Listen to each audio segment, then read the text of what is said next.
Welcome to Dear Fans. When a homeless man approached Clint Eastwood asking for just $1, no one expected what would happen next. What started as a simple act of kindness would spark a movement, reunite a broken family, and change lives forever. The city's heartbeat was relentless. Cars honked, pedestrians weaved through the streets, and the hum of conversations filled the air. On the corner of Broad Street and 17th Avenue in Cleveland, Ohio, a man sat slumped against the wall of an old convenience store. His clothes were worn, layers barely keeping the biting winter wind at bay. Beside him, a cardboard sign read, "Anything helps, God bless." His name was Leonard, though most people didn't care to know it. At 42, he had been living on the streets for nearly a year. A series of misfortunes stripping him of everything he once held dear. Each day was a gamble. Sometimes a passer-by would toss a few coins his way. More often they hurried past, avoiding his eyes. Leonard adjusted his beanie and shivered. He watched us. SHO of every kind past him, high-heel sneakers, polished loafers, then out of the corner of his eye, something different. A pair of well-worn leather boots stopped just feet away from him. They weren't just any boots, they were sturdy, practical built for someone who had seen the world and walked through its roughest roads. Leonard glanced up, his curiosity peaked. Standing there was a man, tall, composed, and unmistakable. His presence alone commanded attention. A rugged jacket, faded jeans, and a face carved by time and experience. Leonard squinted against the sunlight, recognizing the face, but unable to place it immediately. The man was waiting at the corner, his posture relaxed but observing, completely unaware of the attention he was drawing. People around whispered, some even pulling out their phones discreetly to snap pictures. Leonard hesitated. He wasn't one to approach anyone unless they made eye contact first, but something about this man's demeanor struck him. He wasn't in a rush like everyone else. There was an air of stillness, a quiet observation, a calmness that seemed out of place amidst the city's chaos. Taking a breath, Leonard spoke up, his voice dry from the cold. "Hey, old man," he called, forcing a smile. "Can you spare?" The man froze mid-thought, his head tilted slightly, as if to confirm he had heard correctly. Slowly, he turned to face Leonard, his expression unreadable for a moment. The world around them slowed down. Leonard braced himself for rejection. He was used to it, but what happened next was anything but ordinary. "What do you need it for?" The voice was calm but firm. Leonard blinked. It wasn't a reaction he had expected. The question wasn't rude or dismissive, but there was weight to it, as if the man genuinely wanted to know. Leonard swallowed, his throat dry from the cold, while he began rubbing his hands together for warmth. "A cup of coffee would be nice. Maybe a sandwich, if I'm lucky." His voice faltered. There was something unsettling about being questioned, but there was no malice in the man's tone, just curiosity. Then the man stepped closer. His phone, if he had one, was forgotten in his pocket. Leonard could feel the stares of others, the silent judgment of people, wondering why someone like this man would waste his time on a guy like him. Leonard wanted to shrink away to avoid the embarrassment, but the man's gaze held him there. "What's your name?" The words were simple, but they hit Leonard in a way he didn't expect. No one had asked his name in a long time. "Leonard," he replied, his voice barely above a whisper. For the man nodded slightly, as if he were processing something far beyond this moment.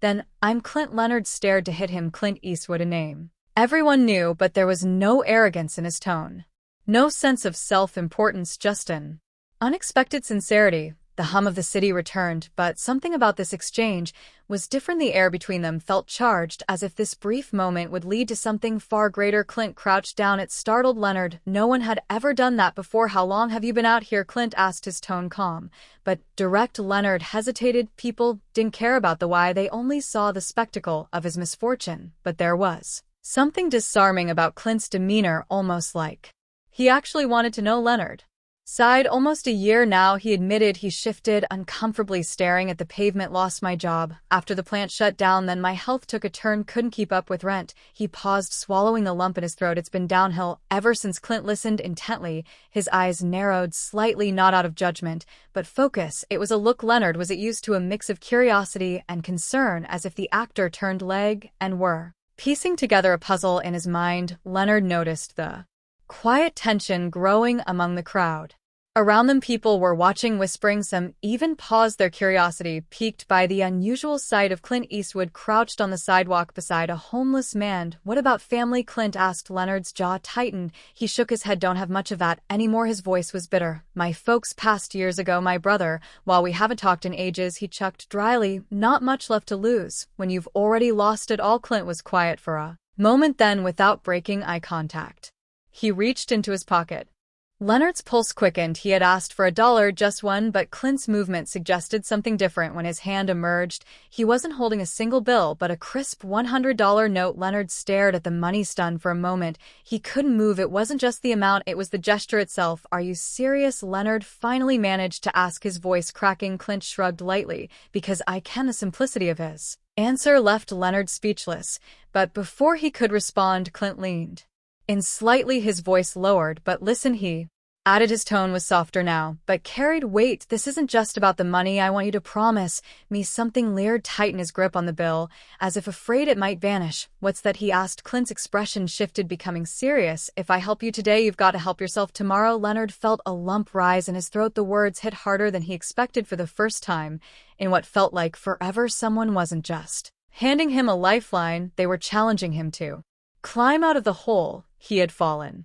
Until Leonard nodded, unable to find the right words. "Good," Clint said. He glanced around at the gathering crowd, his calm demeanor unshaken by the attention. Leonard felt his cheeks burn. People were recording. He wasn't sure how to feel, grateful, embarrassed, or both. Clint reached into his pocket again. This time, he pulled out a pen and a small notepad, scribbling something quickly. He tore the paper and handed it to Leonard. "Go to this address tomorrow morning. They'll help you out." Leonard unfolded the note. His hands trembled slightly. It was the address of a local shelter and resource center, one he had heard of, but had always been too proud or too ashamed to visit. "I'll make sure they're expecting you," Clint added, his voice unwavering. The air around them shifted. Leonard clutched the paper and the money. This wasn't just kindness.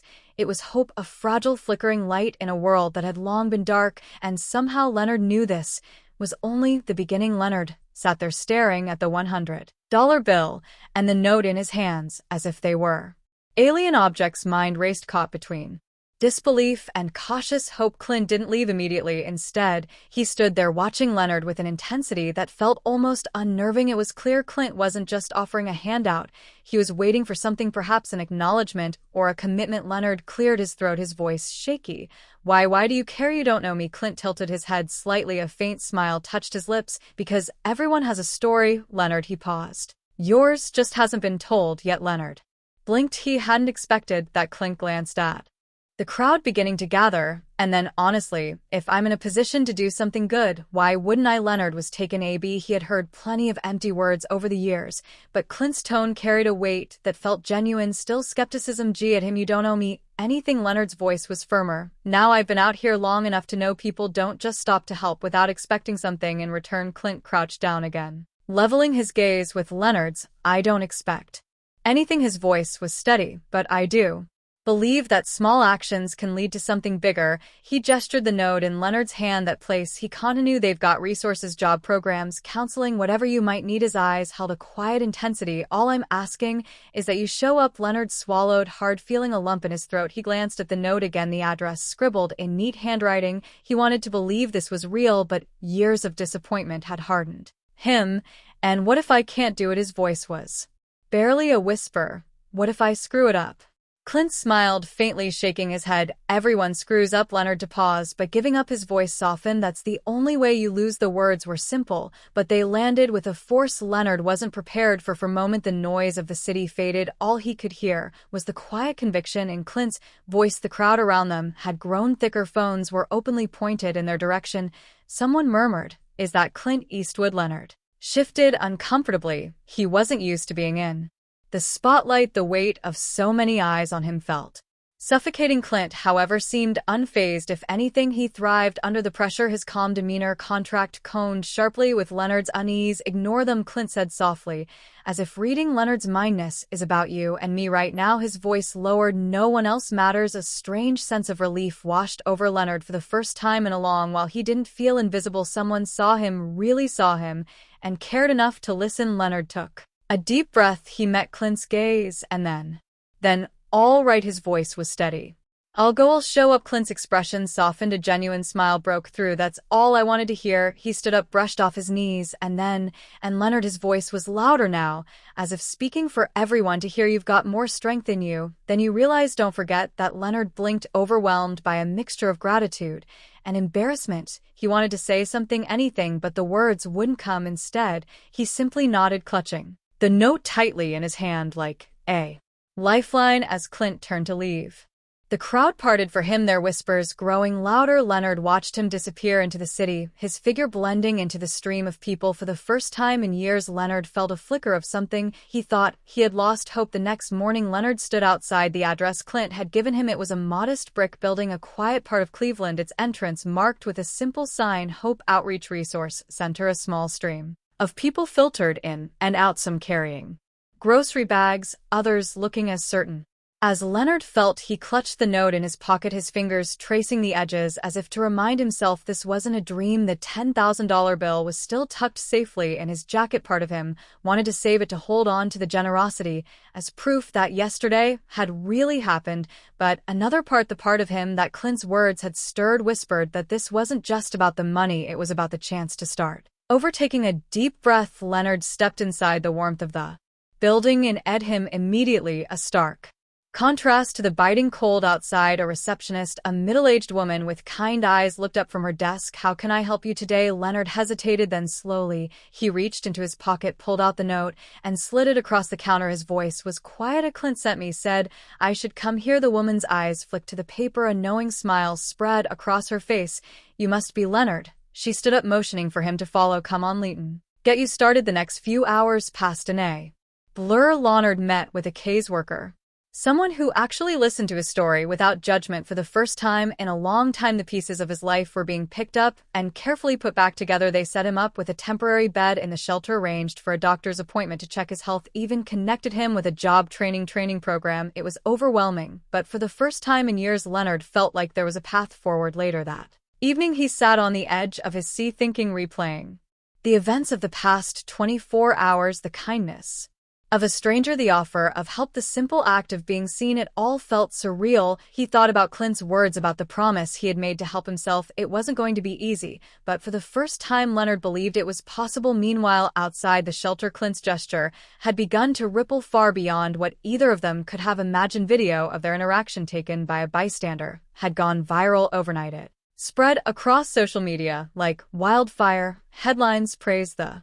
Hollywood legend's unexpected act of generosity. The footage showed Clint kneeling beside Leonard, handing him the money, speaking words of encouragement that struck a chord with millions. Some called it a publicity stunt, others argued it was a rare display of genuine compassion from someone in a position of privilege. Regardless of the debates, one thing was clear: the video had captured something raw and powerful. People from all over the country began reaching out. Donations flooded into the shelter, offers of support came in by the hundreds. Inspired by Clint's actions, Pay It Forward began trending. Online stories of similar acts of kindness surfaced. Local organizations saw an increase in volunteers. Communities began stepping up, helping those who had been overlooked for too long. Leonard, however, had no idea his story was now at the center of a national conversation. He was too busy focusing on the steps ahead, attending his first counseling session, filling out job applications, learning to believe in himself again. That night, as Leonard lay down in his cot, the weight of the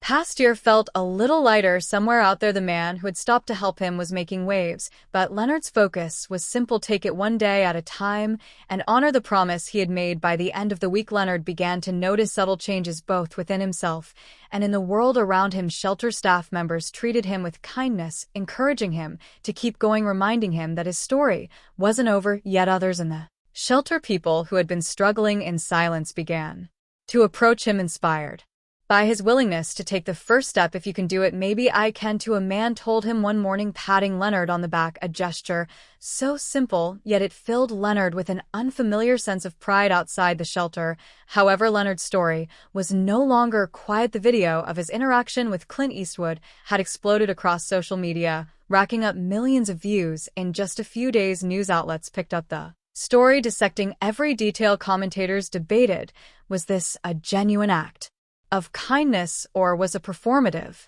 People argued online privilege with a purpose. "This is how you use it for good," one tweet read. Another user posted, "It's sad that kindness like this is so rare, it shocks us, but kudos to Clint for showing us it's possible." Leonard only found out about the online attention when a staff member at the shelter showed him the video. Watching himself on screen, Leonard felt a strange mix of emotions: embarrassment, gratitude, and something he couldn't quite name. He barely recognized himself in the video. The hollow eyes, the defeated poster was a Reminder of how far he had fallen, and perhaps how far he could rise. Meanwhile, Clint remained silent about the growing buzz. He refused interviews, avoided public statements, ignored the online noise. To him, this wasn't about basking and praise, it was about Leonard. Behind the scenes, Clint quietly ensured the shelter received substantial donations, enough to expand its programs and help even more people like Leonard. The video sparked a larger movement. People across the country began sharing their own acts of kindness, tagging them with kindness challenge. More shelters received increased support. The message was spreading, and all because of one moment, one conversation, one gesture. For Leonard, the ripple effect became deeply personal. One evening, as he sat in the shelter's common room, a man approached him. His face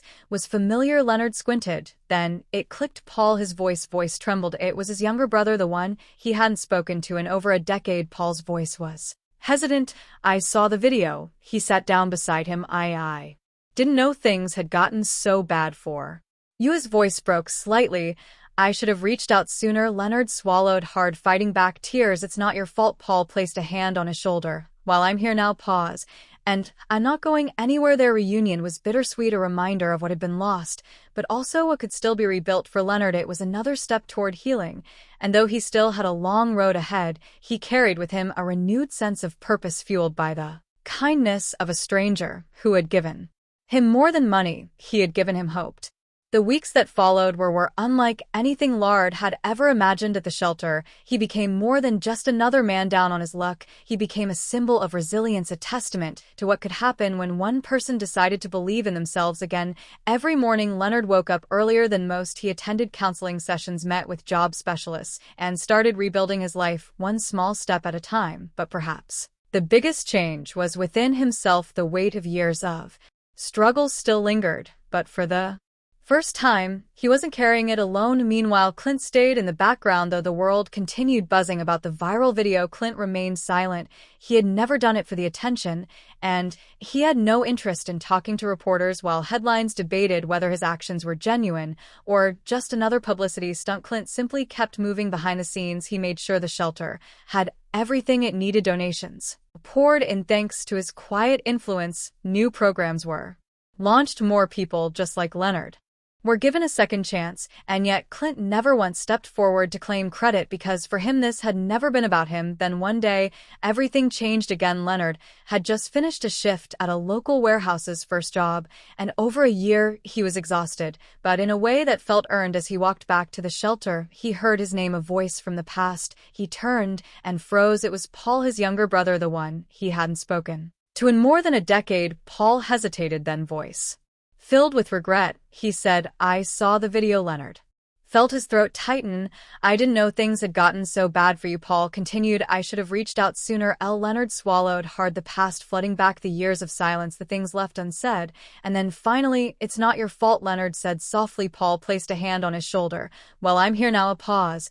And I'm not going anywhere. Their reunion was quiet, not dramatic, not flashy, just two brothers finding their way back to each other. For Leonard, it was another step toward healing, not just his circumstances, but his relationships, and most importantly, his sense of self. A few weeks later, Leonard stood outside a small apartment building, keys in hand, his own plaque, the first real home he had had in years. He turned the key and stepped inside. It wasn't much, but it was his, and that meant everything. He sat on the floor, still getting used to the feeling of stability. Then a knock at the door. He opened it, and there stood Clint, the man who had started it all. Leonard smiled. Didn't think I'd see you again. Clint smirked, figured I'd check. And he looked around the small apartment, nodded approvingly. Not bad, Leonard chuckled. It's a work in progress. Clint met his gaze. So are you? A pause, then Clint asked, so what's next? Leonard took a deep breath, and the first time in a long time, he had an answer. I think I'm going to find a way to pay it forward. A year later, the world had moved on from the viral story, but Leonard hadn't. He had made a promise,